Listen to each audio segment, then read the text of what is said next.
Good afternoon, everyone.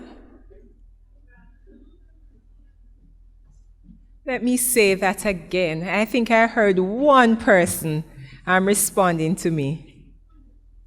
So let me go again. Good afternoon, everyone. That sounds better. Okay, so we are here to continue with some dynamic presentations.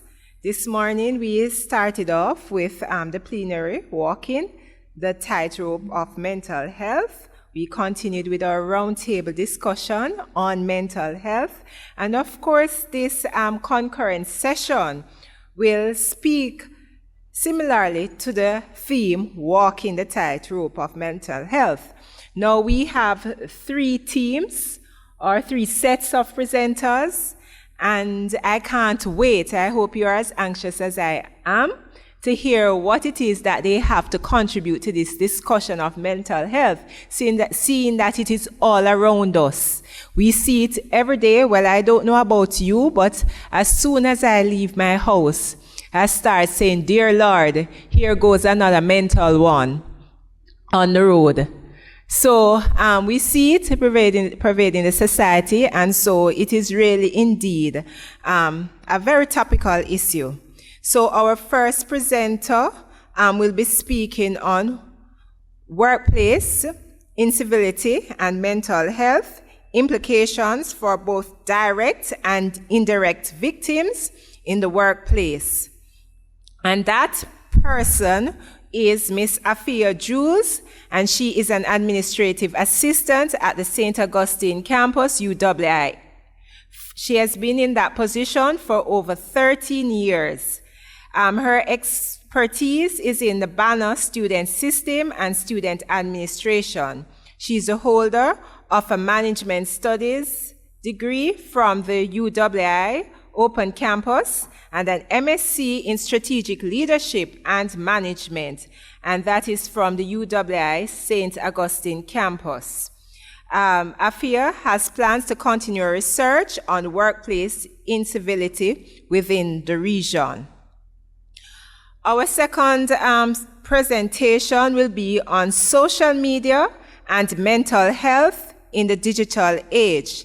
And we have three presenters.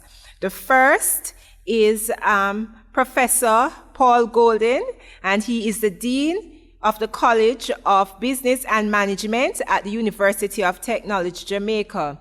He has served as the the head of school for the School of Computing and Information Technology. He's an academic, an innovator, a consultant, a philanthropist. Professor Golden is a multiple winner of several of the university's most prestigious awards for excellence in research, community service, teaching, and innovation. In addition to that, he is also a prolific writer who has authored several publications, including journals. We have also a member of that team, being the person of Miss Ramone Peck.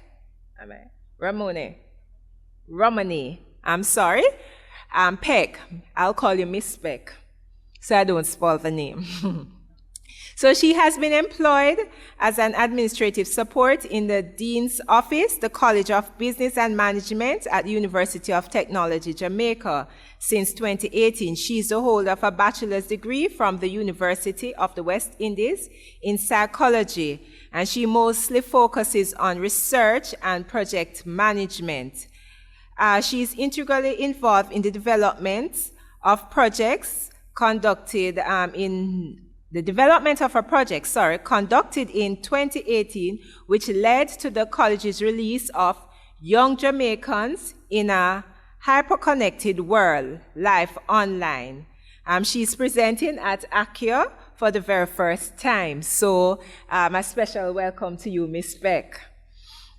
Our third presenter would be Miss Patricia Thomas, and she's also a graduate of the University of Technology, Jamaica, with a bachelor's degree in education.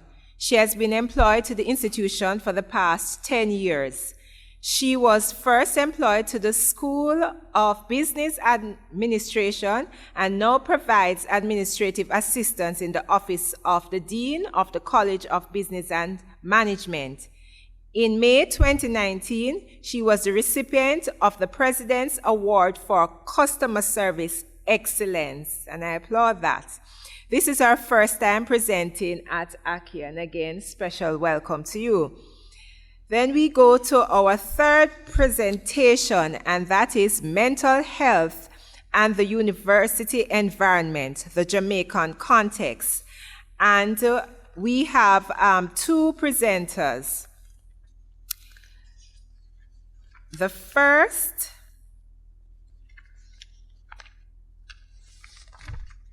is Miss Corinne Stevens, and she's an administrative support in the School of Computing and Information Technology at UTech. She holds a postgraduate diploma in language education and a BA in literatures in English with a minor in gender and development studies from the University of the West Indies. Corinne is also the author of Disaster Risk Management and Hurricanes in the Caribbean.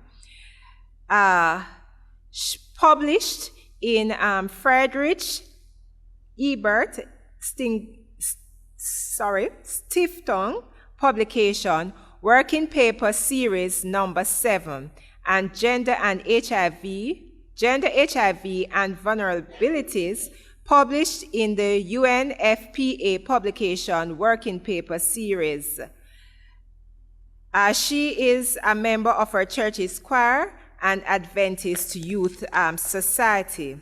And then finally, we have Mrs. Arlene Fisher, and she is a member of staff at the University of Technology, Jamaica for over 11 years. She is presently an administrative support in the Office of the Deputy President and has served in other areas. Ms. Fisher holds a master's degree in management and a bachelor's degree in human resources with a minor in marketing from UTech Jamaica. She's a graduate of the prestigious Westwood High School and a Christian of the SDA faith. This is her second paper. Her first was published in April 2010, and the name of that paper was Implementation Issues with the University of Technology Jamaica Strategic Plan. Could we make our presenters welcome? So without further ado, I invite Ms. Jules to the podium. Good afternoon and thank you. Today I will be presenting on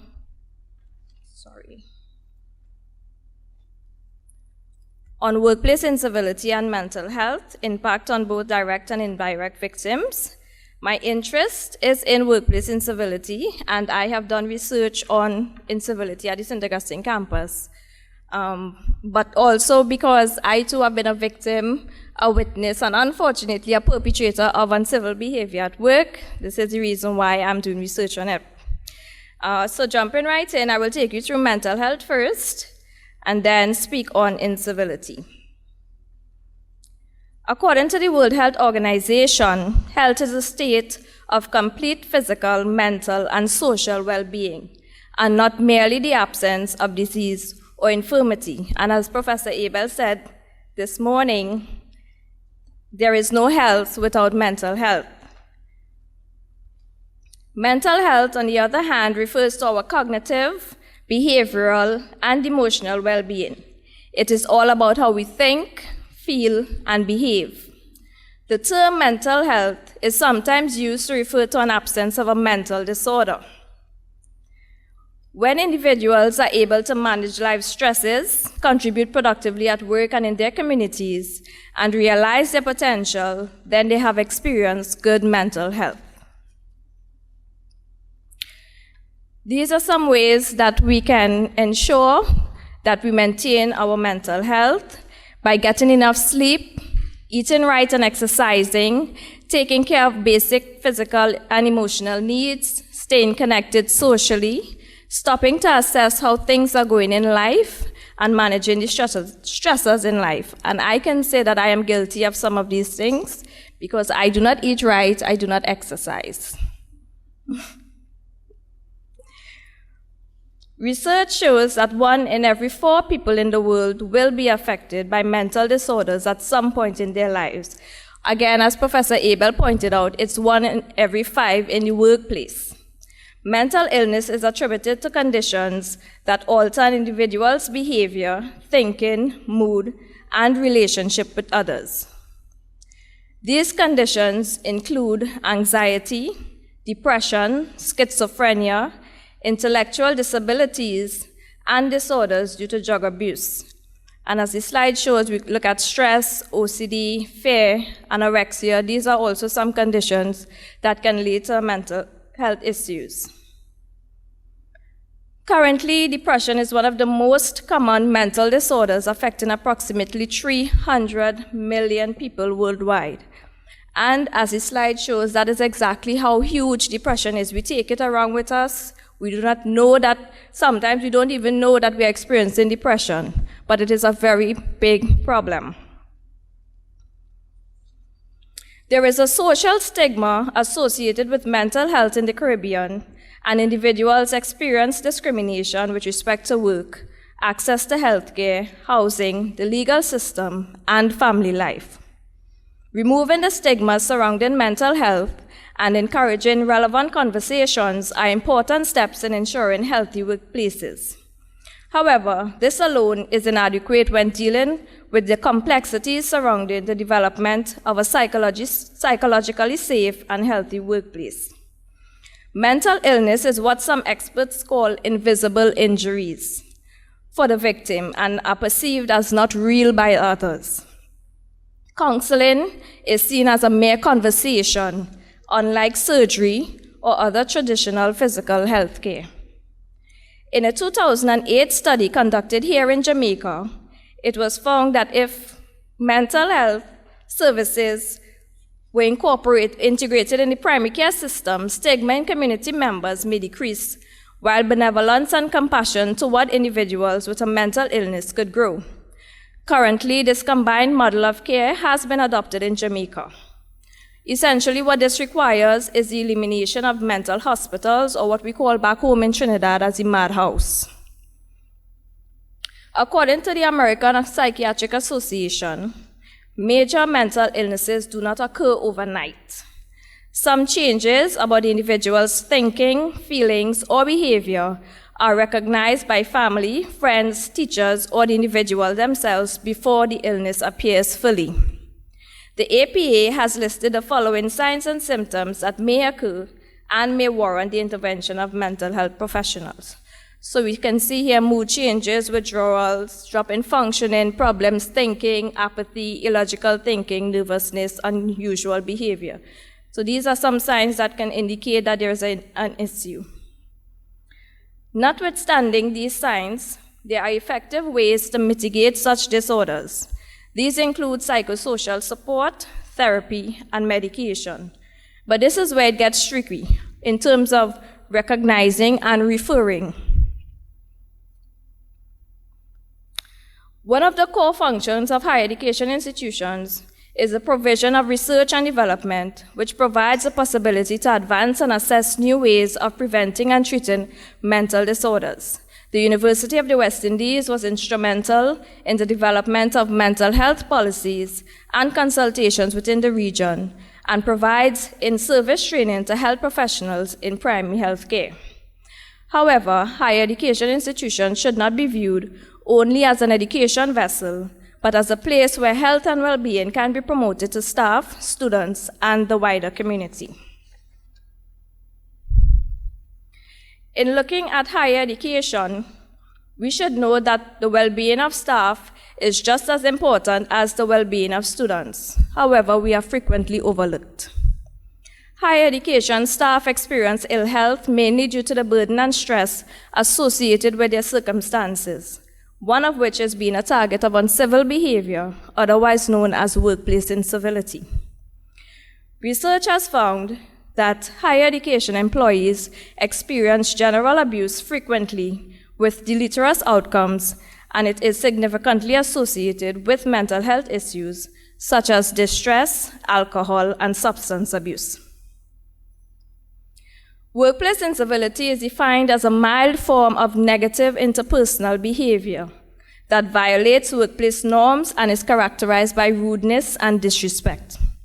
Additionally, when employees are intentionally ignored, undermined by colleagues, or publicly belittled by an insensitive manager, constitute acts of incivility. Essentially, it is low in intensity and it is ambiguous. So, when we say we are bad-mouthing someone or we lack common courtesy like please or thank you, we take credit for someone else's work, we pass blame on to others, we send emails and copy supervisors to discredit staff, we are being made fun of or picked on by others, being interrupted when speaking without good reason, standing behind someone when they are on the computer or on the phone are all examples of incivility in the workplace. That as by itself seems insignificant, but when it is repeated, it becomes an issue to the victim. Some researchers suggest that incivility is a precursor to belligerent and vehement behaviors that can spiral into increasing and intensifying forms of aggressive behavior, such as bullying and emotional abuse. The continuum highlights that workplace misconduct can increase in intensity from incivility to bullying to violence. It is what researchers call tit for tat, a reciprocal exchange of rude behavior. Now, the difference between incivility and bullying is that incivility is low in intensity, whereas bullying is aggressive behavior. Additionally, you can be incivil to a number of people at any point in time, but with bullying, you are targeting an individual or a group of persons.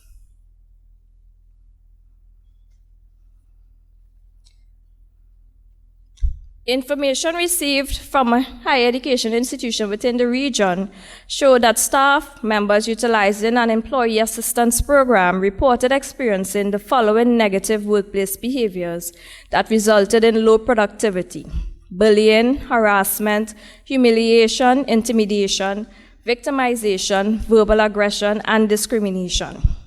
These results point to an underlying issue in the workplace that requires urgent intervention.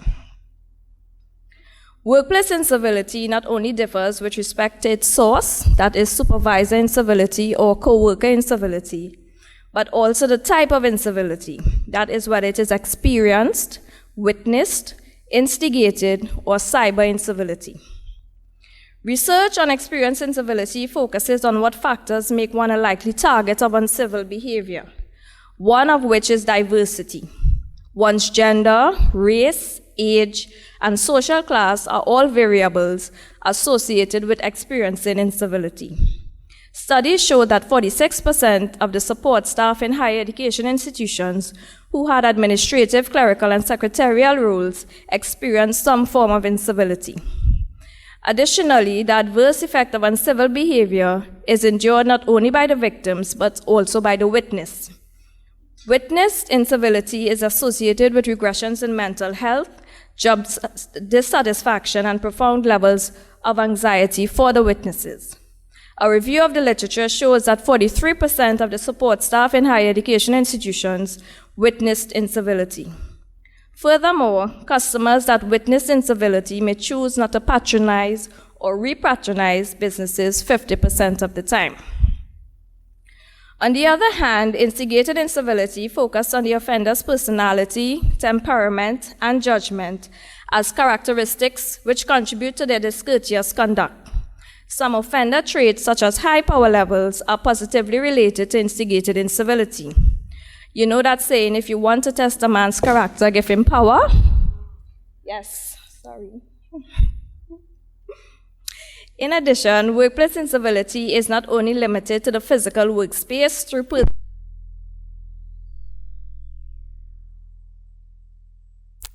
Okay. Should I continue?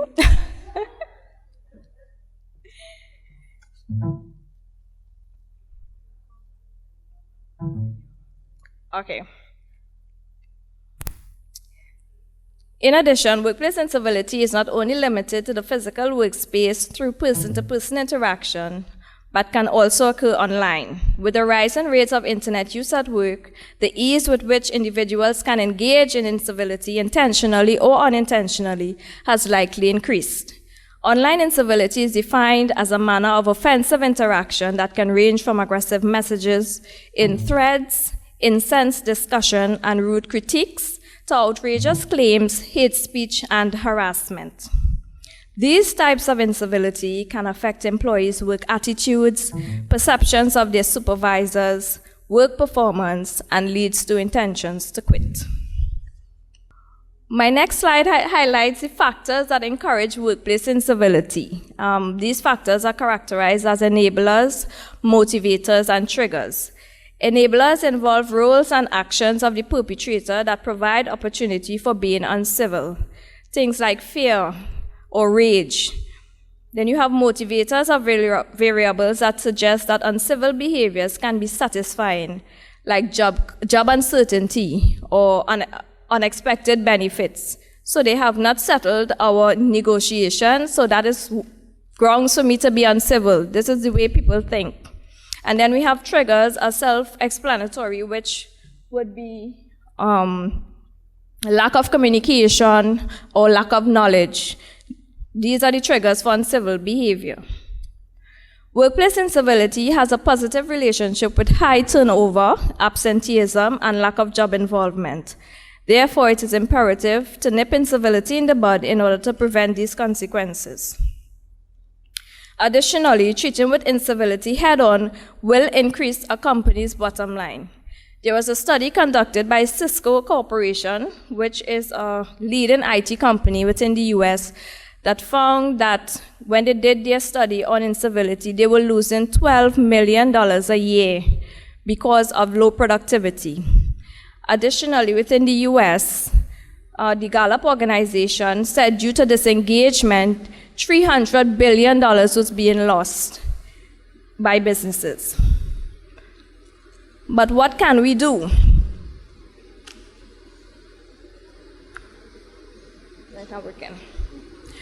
We can provide training to staff, define what incivility is and what it looks like, as oftentimes employees are not aware that they are engaging in uncivil behavior. Exercise zero tolerance to the perpetrators. This requires having policies in place. Although policies provide a shield, some HR practitioners prefer to safeguard the well-being of the institution while compromising employee health and safety. We can engage and encourage open and transparent communication to allow the targets to report acts of incivility. We can do self-checks to our own conduct in a bid to help nurture civility among staff and request feedback from staff on their behavior. With respect to mental illness, we can provide a supportive environment that promotes a sense of inclusion amongst members of the institution and the local community. And as we spoke about this morning, having support groups. We can introduce structural changes to reduce unnecessary stressors and increase support of both staff and students. We can provide transparency and coordination in the workings of the institution that impact on both staff and students. And additionally, we can provide clear and widely accessible information about the availability of resources and support. We need to build awareness. Workplace incivility occurs only if it is allowed to occur. The ignorance by management of the issues associated with workplace incivility spread these issues throughout the organization by way of omission. And if left unattended, the organization and the victim bears the cost.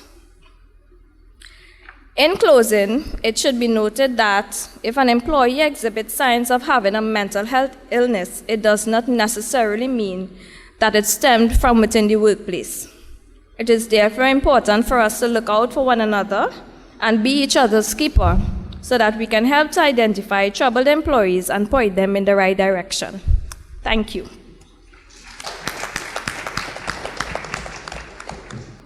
Just to find out from our tech team, are we up and running again? All right, so what we will do is to move to the next presentation. I'm sorry, I should have said at the beginning, what we will do is to take all presentations, and then at the end we will have the question and answer session. So please make a note of your questions, and we will discuss those at the end. Thank you. So may I invite our next team to come forward. Ladies and gentlemen, good afternoon. Good afternoon. We will start until...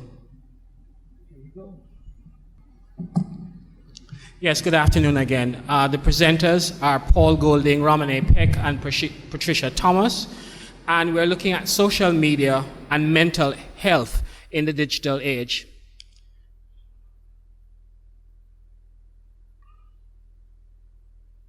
The presentation will cover these areas: the objective, the purpose of the study, methodology, findings, discussion, and then we'll make some recommendations at the end. So what's the objective of this study that we have done? Most teenagers, most young adults between the ages of 14 and 34, 35 are digital citizens. They are very much engaged in the use of digital media, and they use digital media for everything. So what our study wanted to do was to investigate the extent to which digital media impacts the mental health of Generation Z, as we call them. So what we did was to try to find out how teenagers and young adults use social media, and to make recommendations on how social media use of teenagers can both impact and help in mental health issues. The purpose of our study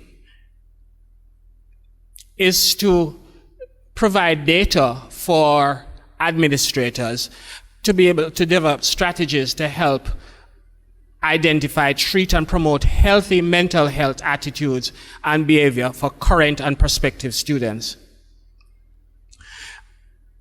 Just before I invite my colleague Patricia to come up and look at how we did this study, I just want to explain that our study was broken up in two parts. We looked at students who were not yet in the university, and then we also look at students who had just started and were involved in the university. So we looked at the entire pipeline of prospective students coming into the university and students that were in the university to determine what were the factors that could impact mental health. I'm now going to invite my colleague Patricia Thomas to explain the methodology that we use in this study. So the method that we used for this particular research was the mixed method. The instrument that we used, it was adopted from a 2013 Media Smart survey out of Canada. The College of Business and Management, we were given permission for its use, and so we modified the instrument culturally so that it would match what we have for our students. Additionally, we added questions to the survey, and this was from a 2011 Pew research out of the United States on teens' behavior and attitudes. In addition, we received information from the Ministry of Education 2016 annual school census, which represented the population of students. For the data collection, we randomly stratified our selection of schools, and this was from all 14 parishes in Jamaica, both urban and rural areas. The study was conducted in March to April 2018, and it was administered to 21 schools by teachers. A total of 2,690 surveys were received from the schools, and 2,201 were useful, and we used that in our analysis. Now, what we also did was to conduct focus groups. We conduct 3 focus groups with what we call our pre-university students, and those students were between the ages of 13 to 18, grade 7 to 13.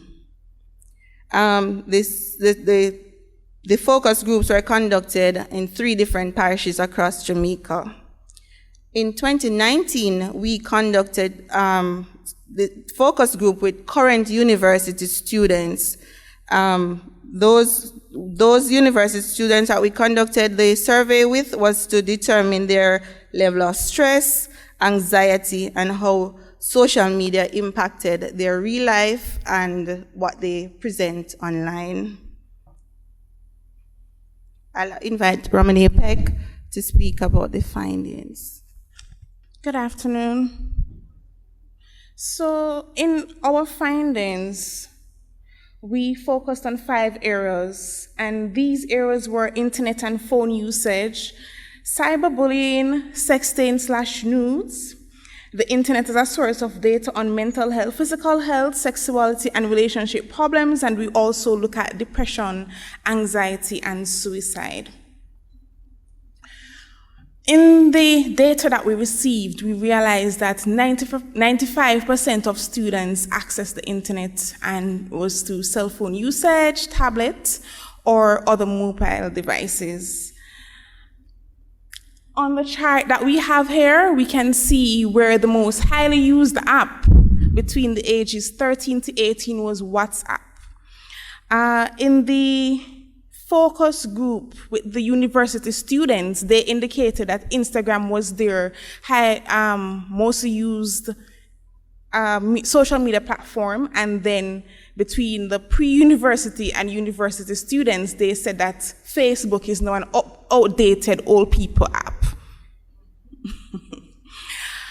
All right, so from the table here, we can see that 49% of the participants use the internet daily, and then we can see that 15% use it almost constantly, and several times a day we had 14% using the internet.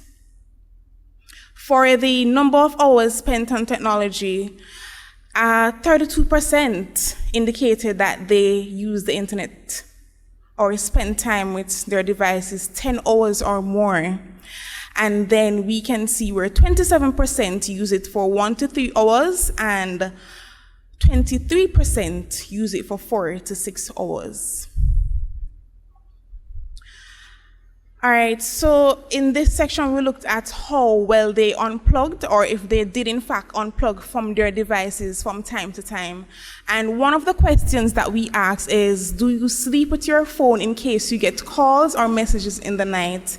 And by the data here, we can see that 35% of the persons said yes, which is over a third of the respondents. Some persons said sometimes, and that was 34%, and then 31% said no.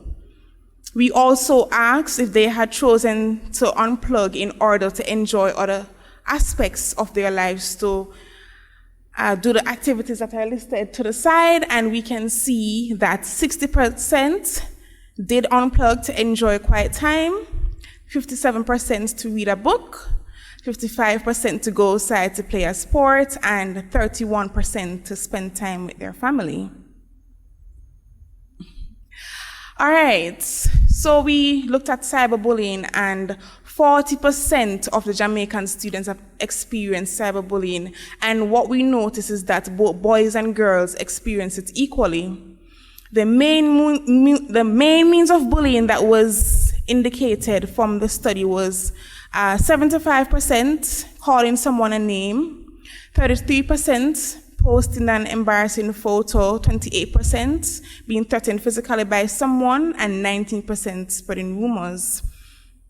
The students' response to cyberbullying was primarily non-confrontational, and we see that the techniques that were used were 60% where persons were blocking persons, 40% ignore the persons, and 35% would confront the person, which was a significant minority. The incidence of online threats that we see here, it's low, because 75% of students have never been threatened. And for those who have received threats, and that was 66% of the respondents, they don't take them seriously. If and when the students received threats, they were more likely to ask parents for help, which was 47%, ignore it, which was 34%, or ask a friend for help.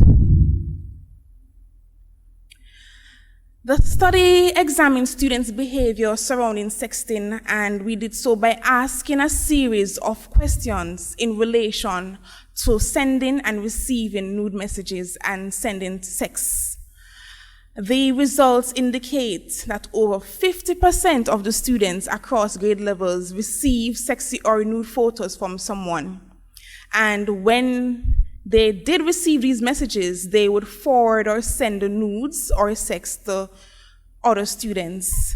This observation was basically constant across grade levels except for grade 12 students, as they were least likely to forward a sexy or nude photos to someone. Girls were more likely to receive sexy or nude photos than boys, and boys are more likely to send nude photos of themselves.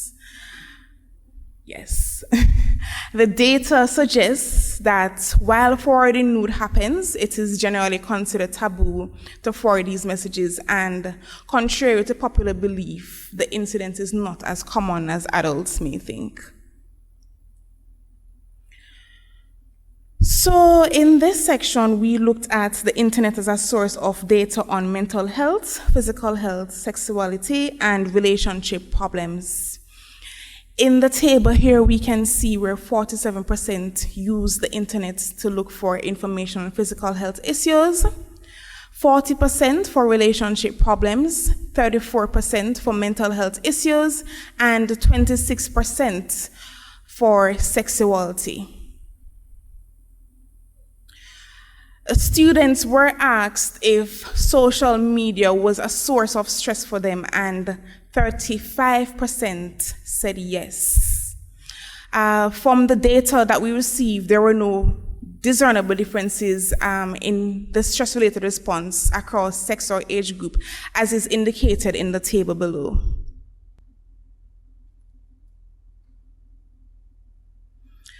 So, we looked at the main source of depression, anxiety, and suicide. And here we can see that some of their main sources were treatment from parents and families, relationship issues with their partners, studying and balancing work, confusion on a number of issues, including sexuality, and financial constraints with having to finance their own education or having little to no support from their family. The focus group that we held with the university students, they revealed that 57% of them have contemplated suicide on a number of occasions.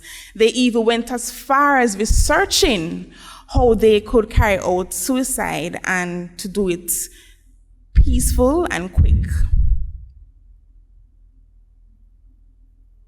I'll now invite Prof. Golden to come back and do the discussions. I'm going to deviate a little bit from what we have on the slide here. We only have 5 minutes left, and I want to just mention something.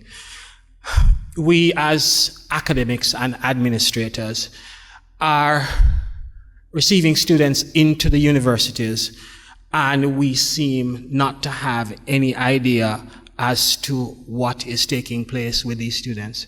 We tend to think that the only thing that we should be concerned as academics is what we are teaching, and that they should be able to absorb what we are teaching, and that's it. These students come in with a huge level of complexity. In our focus groups, we found out a number of issues which, in addition to that, which we have seen about being online all the time and all of that, but persons are having serious problems with sexuality. They are having serious problems with cyber behavior. And because these are digital natives, everything takes place online. So if a relationship breaks up and you want to get back to somebody, chances are you may want to post a nude of the person. And the breakup also takes place online, and the revenge takes place online. So everything takes place online. We also realize that a huge factor in depression, especially in university students, has to do with financing and poverty. The students experience severe stress when it comes around to not being able to pay their school fees. I was talking to a student since week, and she wasn't even from UTech. We're from UTech. This was a UE student. And she explained that for the last 4 semesters, she has lived at 4 different places because she could not afford it.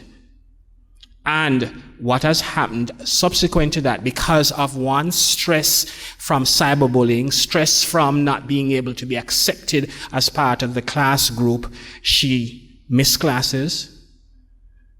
She did only 1 semester very well. She's carrying a GPA of 1.9, and she's a very good student. But all of these other factors have come about to impact how she behaves.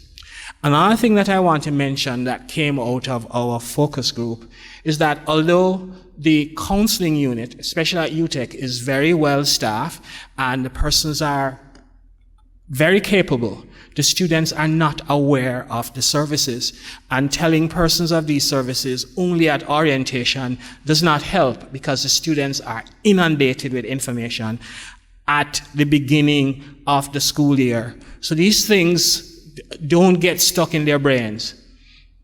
And therefore it is imperative that, especially our counseling unit, continuously let it be known that they are available, and have sessions in which students can come out and be able to express their fears and anxieties and so on. I know we don't have a lot of time, so I'm going to invite back Ramani Peck just to look at the recommendations. So our main recommendation is, we did it in 3 parts, but the main takeaway that you should take from this is that we need to improve the digital literacy among teens and young adults. And to accomplish this, parents,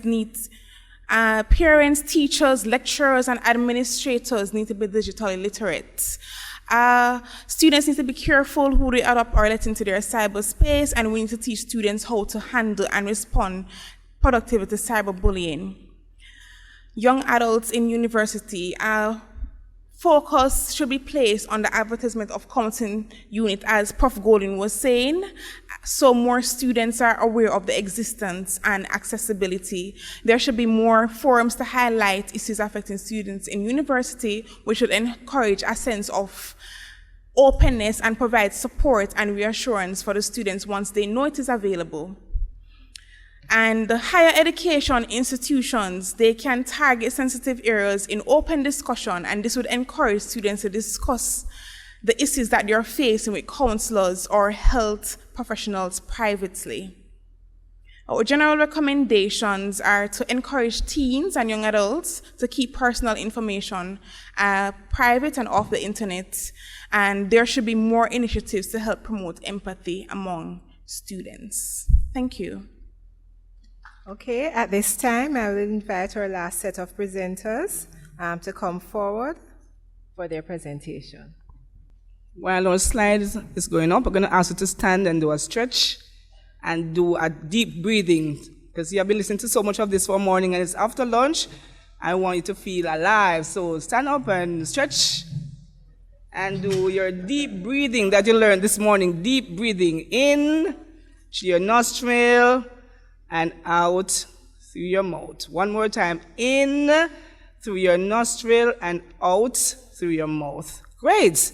I know you're feeling better now. Have a seat. Good afternoon again. We are continuing with the topic. It's very current, very inspirational, very knowledgeable. We are seeing this in our different universities all around. and we have to admit that it is the era and the time for us to be acquainted with this word. Mental health is very important for all of us. And based on Glenn Close, he said, it's an old paradox that a society which can now speak only and unabashedly about topics that were once unspeakable still remains largely silent when it comes to mental illness. Next slide. Go ahead. Could you play the video clip, please?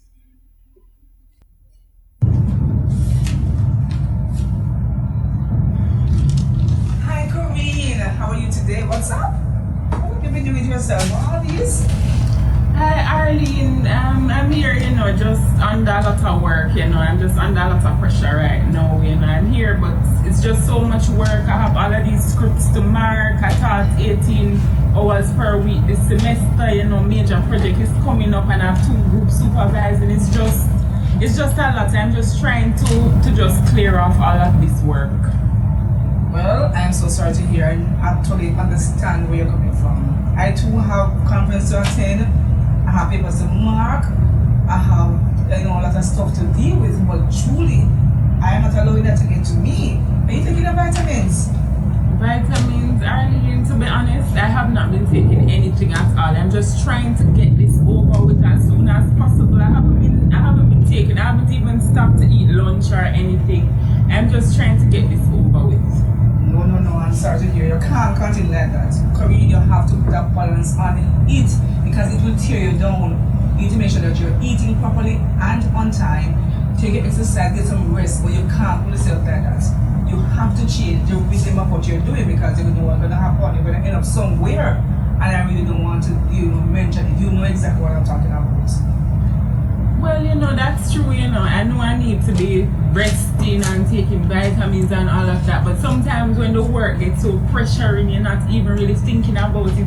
But I'm really feeling low now and like I'm shutting down, so I'm going to stop and get a little rest and then I'll come back and finish. It's very important that we pause sometimes and just revitalize and come again. So I'm going to take your advice.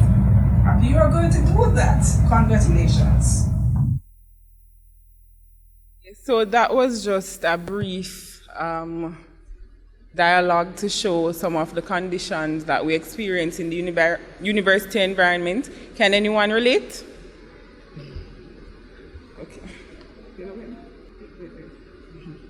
Okay, so our objectives for this presentation is to explore the university environment and how the mental health of students and staff members can impact productivity.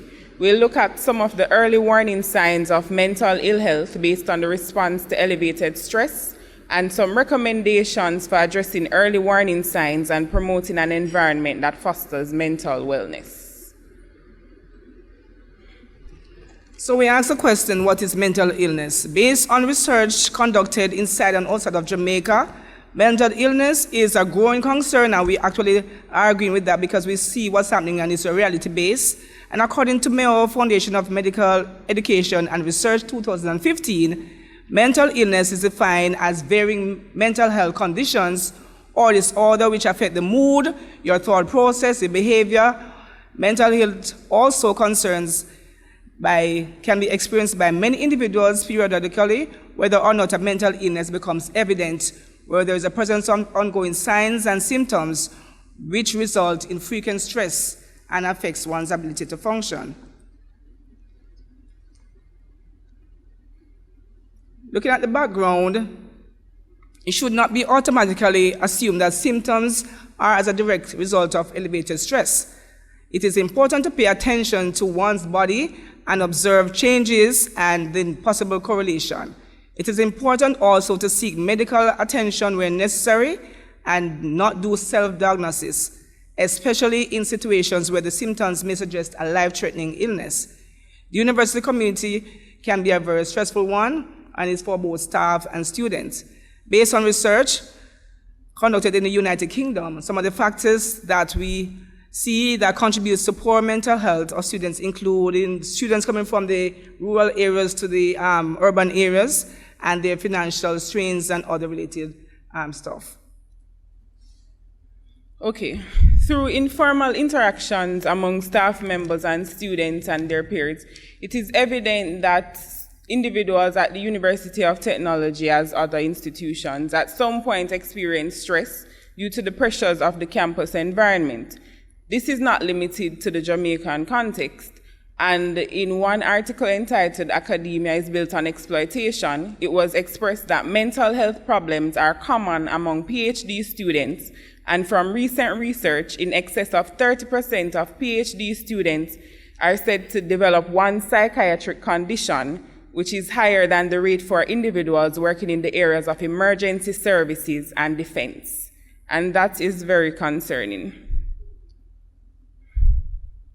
In an article entitled "Mental Illness Worry," representatives from the Psychiatric Nursing Aid Association of Jamaica noted that within the next 10 years, the number of mentally ill persons in the island of Jamaica could be doubled.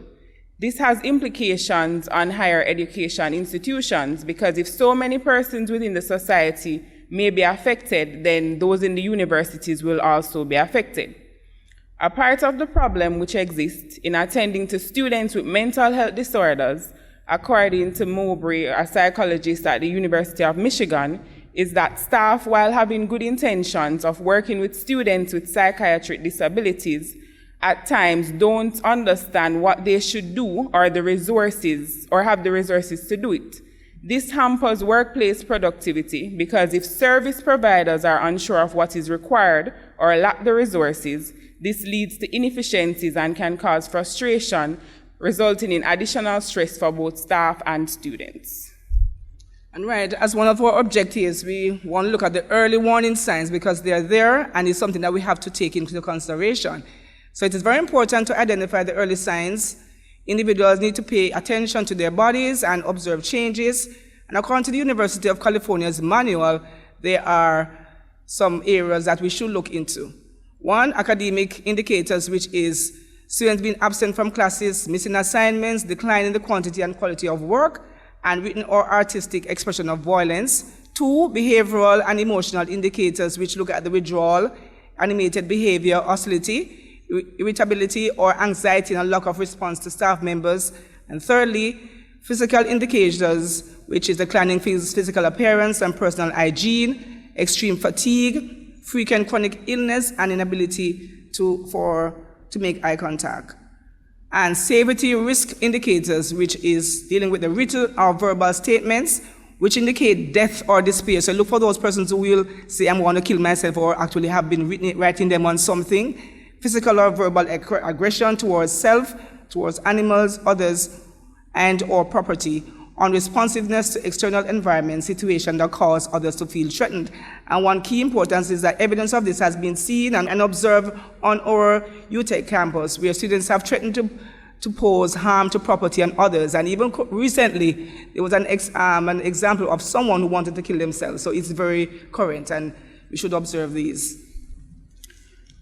Mental illnesses that are common on university campuses. Mental illness is a matter of serious concern on college campuses, and some of the common mental illnesses noted on college campuses in the US are addiction and substance use disorders, bipolar disorder, self-injury, attention deficit hyperactivity disorder or ADHD, eating disorders, sleeping problems and sleep disorders, anxiety disorders, depression and suicide, schizophrenia. Now, some of the factors that contribute to elevated stress among students and staff include transitioning from the high school level to university life, challenges in meeting assignment deadlines, having multiple assignments due at the same time can pose a challenge for students, fatigue, stressful situations and anxiety, and an inability to fulfill the demands of the job or the courses that they're doing. As we look at the importance of identifying these symptoms, we have a few highlighted areas. Identify even the early symptoms of elevated stress and mental health will allow administrators to better serve students, assist their peers, and ensure their own mental wellness. This will also allow them to encourage students and staff to seek help and provide referral for medical assistance and counseling where necessary. To identify the early symptoms can reduce the incidence of major medical problems. If persons are able to identify symptoms of elevated stress and take early action, it can limit the occurrence of mental illness in some instances. Furthermore, early detection can save individuals time and money. If students and staff members are able to identify the signs early and take action, where they'll seek help and reduce the stress, it will minimize the need for spending extra time in the university. Because sometimes these persons who are affected will, instead of them completing in 4 years, they might go 6 and beyond. Most importantly, we want to save the life of our students. They are important to us. Looking at the Jamaican context, a study conducted at UTech Jamaica by Henry et al. 2019 revealed that those students who abstained from alcohol and those who were light drinkers had significantly better GPAs than those who consume alcohol frequently. Similarly, those students who frequently use marijuana also saw the negative impacts on their GPAs. No doubt there are serious implications for staff and students resulting from substance and alcohol abuse at times plays out in acts of aggression towards staff members and other students. Furthermore, some members of staff may also become substance abusers, and this has an effect on judgment and relationships in general, ultimately affecting workplace productivity. Some of the reasons students may engage in substance or alcohol abuse are to fit in with peers, to relax or remove themselves from their realities for a period. That can come through by financial situation, difficult classes, home problems, etc., and just out of curiosity. In the study that was conducted by Henry et al., it was also noted that students who had eating disorders had GPAs which were remarkably lower. Poor eating habits and eating disorders affect the mental wellness of individuals because if you're not eating properly, then your concentration can be affected, and this affects your overall performance. This is applicable to both staff and students. From the study, it was noted as well that students who reportedly experienced depression were largely affected by challenges with schoolwork and finances. Why is it important to have mental wellness in an organization? It is vital to student success and workplace productivity. Instances of inappropriate outbursts, constant failure to comply with deadlines, aggression towards colleagues and students, persistent lack of sufficient rest, and poor eating habits can be all indicative of persons suffering from elevated stress. A survey that was conducted in the United Kingdom revealed that 43% of academic staff displayed signs which could point to the presence of a mental disorder. It is important for us to accept that an individual's state of mind can be affected temporarily, and that does not mean that the person is to be considered mad. And this will help to reduce the stigma if we're careful of the words that we associate with these conditions. Just continuing, this is concerning as almost twice the figure of the population may be ignorant to the fact that they are displaying early signs of mental illness. I think many of us can talk about that. Greater attention needs to be given to promoting stress management at all levels, students, administrators, technical staff, and academics. Research has shown that academics are at times highly stressed and risk being burnt out. Right, and some of these are the things that will happen. The alarm, you have a busy schedule, you are stressed, you have poor time management, you may be working overtime, you're rushing, always late, and the alarm and all of those activities can assist your body organs, and the symptoms that will come from that is you can become a mental health personnel. So it's essential that you strike a balance. Yeah. Some of the recommendations for managing mental health in the university environment: it is vital to ensure that administrators, academics, and students strike an adequate balance to mitigate against the effects of elevated stress levels. Universities should consider finding additional ways to reduce the workloads of those under pressure by using technology more effectively. For example, executive management should also ensure that the work environment provides opportunities for social activities for staff. At UTech, we have SEAS, Staff Entertainment and Sports Association, which has some of those activities. And the overall environment is conducive to the health of staff and students, such as proper ventilation. Managers and supervisors should also ensure that there is proper planning with teams to determine realistic goals and objectives with reasonable timelines. Ensure that the services of the counseling and psychiatric units are easily accessible and available to everyone. Improve and strengthen individuals' confidence in these services and reduce or diminish the culture of silence. Provide proper facilities and information in the university space where individuals can receive guidance on managing their mental health to avoid mental illness. Manage early detection by having an addendum on application forms asking general questions for adequate information without having discrimination. Increasing students and staff understanding of mental health so they can seek support early and easily, and offering grief counseling for staff experiencing known loss. So if someone has lost a family member, for example, it's important that we don't wait until the person comes to us, but as the persons who are responsible for that, that you reach out to the persons who are experiencing the loss. Continuing, develop a policy which is specifically geared towards mental health. Improve mental health literacy among administrators and academics, including symptom identification, participating in self-care practices, and knowing where to seek support in normal and emergency cases.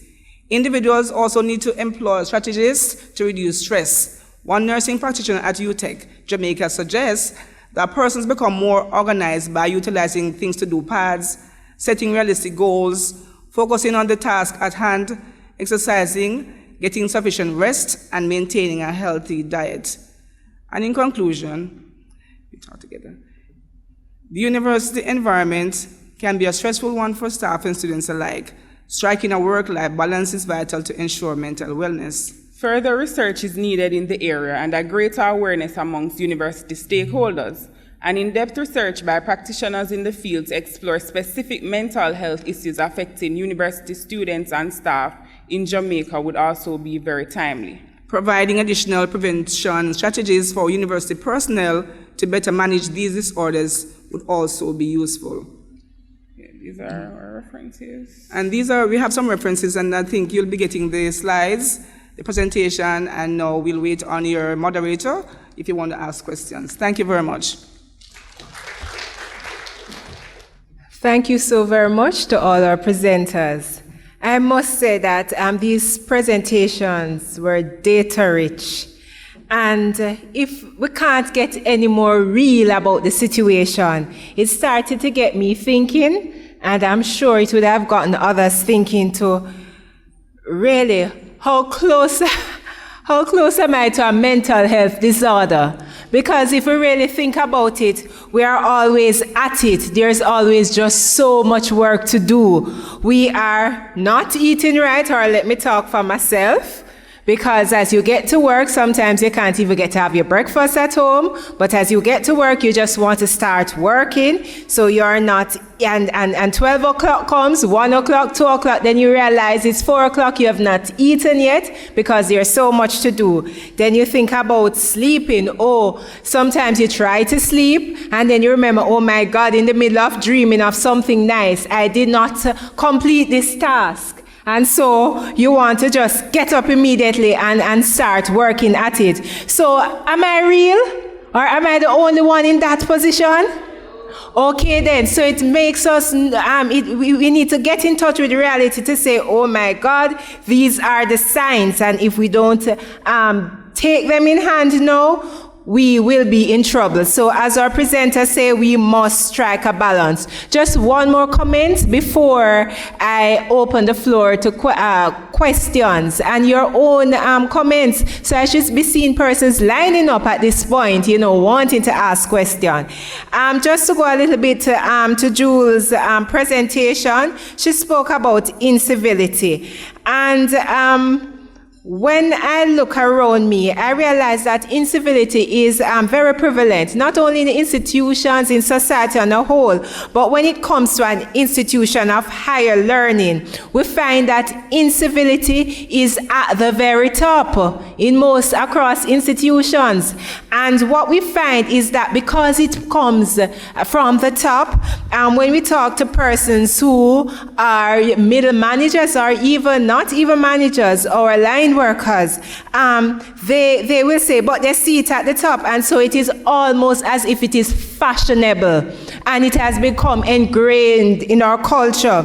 And so when we look at this, how is it that we are going to address this? Because it's a serious issue that really needs some attention. How it is, we have to get back to that place where we respect each other. And if we can't respect each other, then we're going to find that we're going to still have challenges in our productivity at the workplace. I am looking for persons at the mic. I was just talking until I see persons. We have time for some questions. Is there nobody else, or should I continue talking? Great. So I am hoping to see persons at the mic. Questions, please. We can take a few questions. The presentations, any comments? Excellent presentations. Very good. We can say that too, you know. May not be a question. Yes. Oh, I'm sorry, Miss Veronica. Please go ahead. That's fine. I have a comment. Please identify yourself, your institution, and speak. I am Veronica Forbes Blake. Veronica Forbes Blake from the UWI Mona. The work that these folks on the platform have given to us, it is testimony of the should I say sleepless nights, the hard work that they have put into the research paper, and I'm telling you that it's very insightful and useful. Let us go over them as we go home and try to make ourselves better persons. Thank you.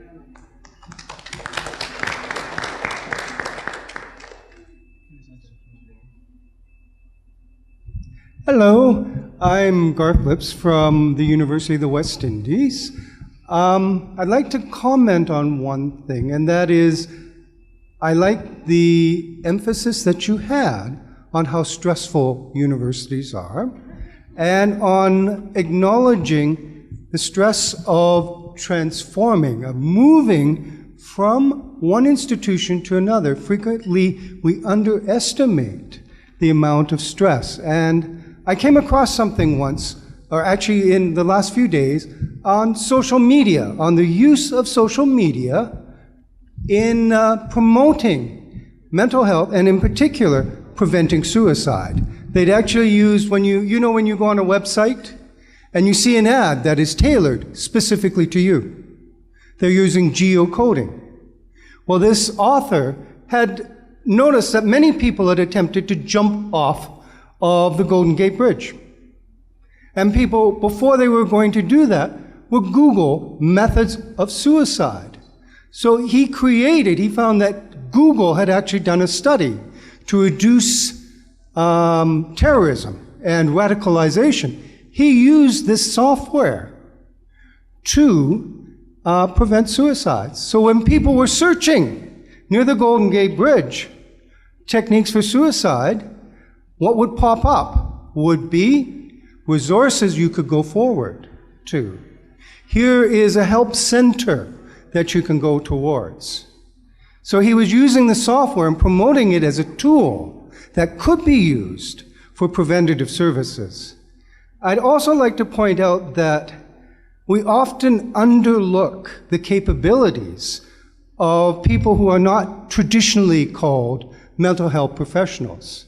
In many developing countries, for example, Pakistan, Zimbabwe, they use lay health workers. And what they found is that they are equally as effective in treating most of the disorders that people have.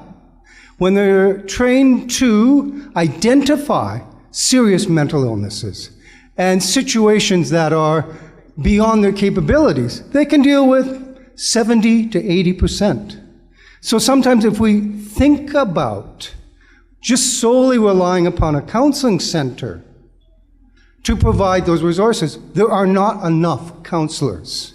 In fact, when I was doing my clinical training, they did a study in the US which estimated that if they accepted everyone who wanted to go into psychiatry, social work, clinical psychology, counseling, they could not meet the demand for the treatment. And that was in the early 80s. Things have gotten even worse since then, or we have become more aware of the prevalence of issues, particularly in universities.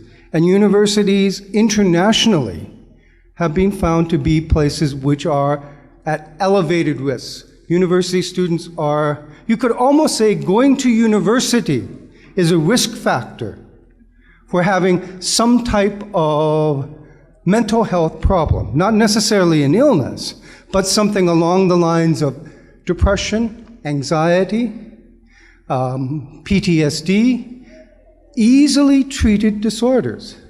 But we're not putting in place the mechanisms. I'm particularly impressed by some strategies that have been done in the United Kingdom, where they realized that if they expanded access to psychological therapies, they could reduce the amount of costs in physical health care.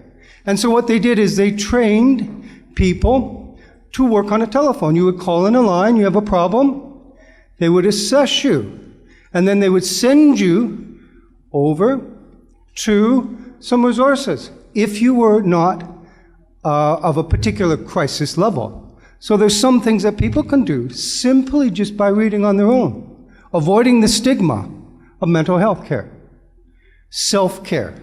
Another group of people, they send to mental health well-being workers, which they position in every physician's surgery in the UK. And then for the most extreme cases, then they send them off to what we think of as mental health professionals. So they call that a staged or stepped approach. And I think that's something that we have to consider thinking about, using that type of a strategy, because the number of problems we have. I did a study in the University of the West Indies where we found that at least 1 in 4 students had clinically significant symptoms of depression. Just that one disorder. They were sufficiently depressed to require treatment. And that would be, for the health center at UWI, about 5,000 students. Annually, our counseling center can only handle 900. So what happens to the other 4,000 students? So what I'm saying is we have to think about new strategies for addressing these problems, rather than simply relying upon what we traditionally think of as mental health professionals, and realizing, as Umar said in the previous, that we have to be human. We have to sort of allow that for ourselves, to just take the time to be considerate and empathetic towards others. Thank you very much.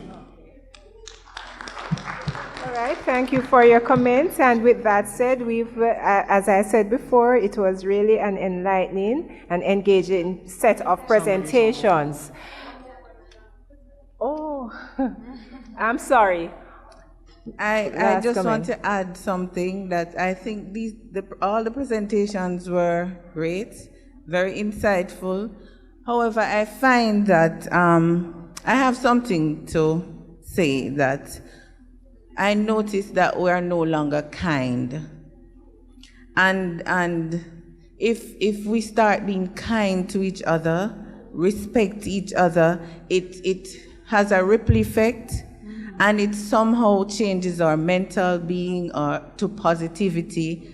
And even in our organizations, when we are kinder to each other, think we are more productive, school can get better, just have a listening ear. And life is sometimes a little better just with a little act of kindness. Okay, thank you. And with that said, let me end by saying, just to endorse, that change starts with you and it starts with me. So let us go out and make a change. Have a good rest of the afternoon. Thanks again, presenters.